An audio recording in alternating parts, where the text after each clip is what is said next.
So today we'll be getting into Randy Orton's thoughts on retirement and leaving WWE, as well as some more Retribution WWE theories. Let's start things off with the new Retribution Theories.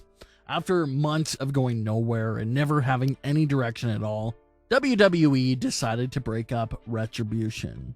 We had a question go up recently on a community post asking you guys for your thoughts on Retribution, if they could be fixed or not.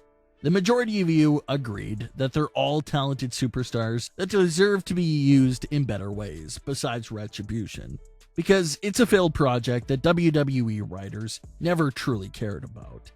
And if your faction or storyline doesn't have WWE's full interest, then you know it's gonna flop for sure, and it's not gonna connect with the fans. That's what happened here. Like most of you said, you were intrigued with Retribution at first, but now you couldn't care less about them, and it's WWE's fault for not doing anything with them and taking away fans' interest for the group, rather than building up the interest. However, for the first time in a long time, Retribution may finally have some story going on with them, and that's of course their conflict right now within the group. Ali has been kicked out of the group and is no longer the leader of Retribution. I was a big fan of Ali throughout his run as Retribution's leader. He's something special on the mic and special in the ring, two key factors that every top WWE superstar needs. But from a storyline perspective, it makes sense for Retribution members to turn on Ali and question his leadership abilities, due to the fact that nothing's been going on with them. He never took them to the next level. WWE never provided a full backstory on what Ali did or say to get these superstars behind him. But if we had to speculate about it, you can assume that he likely made a lot of false promises to them, telling them they would take over, win all the titles, destroy WWE, and those sorts of things. But when Ali couldn't back up any of those things he promised them, that's when they realized that Ali could possibly be the reason for their failure. Which is reasonable. Everyone usually looks at the leader of something that's failing as the main reason behind all the issues. So it makes sense for Ali to be the scapegoat here, and have Retribution members pin everything on him and not hold themselves responsible for their own failure. But what happens now? There was no follow-up to Retribution's breakup on the Raw after Fastlane.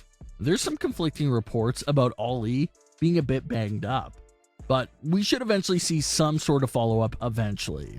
T-Bar has been back on Twitter showboating about what they did to Ali, even setting his profile picture to the slam they did to Ali. T-Bar also tweeted that they have a present for Ali, so we'll have to see if that ever comes as well. But at least telling from Fastlane, it doesn't look like Retribution members have all agreed to their separate ways. Their problem was just with Ali. They still seem to be together. This brings us to the original theories and questions from last year, and that's who will be Retribution's leader? You guys have a lot of theories. Some people are saying Shane McMahon, Braun Strowman, even the Paul Heyman and Roman Reigns theories are coming back up again. And any of those could work with the right story. Maybe the new leader was already in talks with Retribution members and convinced them to toss Ali out so that they could step in and lead them to success. The Shane McMahon idea is decent, again depending on what the story is, how it's set up, but Shane McMahon really has no role right now. Sure, he's feuding with Strowman at the moment, but is he an authority figure? Is he just a part-time superstar? It's very hard to tell. Originally, Shane McMahon was going to be the one running Raw Underground, but that was cancelled and stripped Shane out of that role. So what if Shane McMahon somehow finds his way into the leadership role for Retribution? The problem with that theory is that it goes against the roots of Retribution's foundation. Retribution was created in spite of the McMahons and WWE. It won't really make sense for them to turn their leadership over to a McMahon family member. That seems a bit out of character for them. But Strowman seems like a possibility. There was rumors of him possibly being involved with the group last year. Roman Reigns and Paul Heyman were also some of the most popular fan theories for the leader of Retribution last year. Fans thought it would make sense for this new heel version of Roman Reigns to have his army of superstars ready to fight for him and listen to any of his orders. So, could something like that work? You never know. But before we get to the new possible leader, we'll have to see if anything else is going to happen between Retribution and Ali. The one upside from Ali's exit from Retribution is that we can finally hear the Retribution members speak again and possibly explain themselves. The other Retribution members really haven't had the chance to speak or say anything at all since Ali joined, so it's possible that we'll finally hear them speak once again. But who would you like to see step up as Retribution's new leader? Randy Orton is one of the longtime WWE superstars that have been on the active roster since the early 2000s. There's not a lot of those superstars left. Only a handful of superstars are left from that era, and Randy is one of them. Randy Orton recently sat down for an interview with Stone Cold Steve Austin and really opened up about his career, his retirement plans, and if he has any plans to branch out to anything outside of WWE. Orton had this to say: "I will see pictures from 5 years ago where I'm like, man, I gotta get back to that kind of shape. And my wife brought that to my attention the other day. Back then, in 2014, when you look like that, you thought you looked like crap. You are never gonna be happy. At 40, I want to wrestle another decade if I can. And I know it's not about getting my pecs up here like Bobby Lashley and Batista do. It is about making sure my shoulders stay in.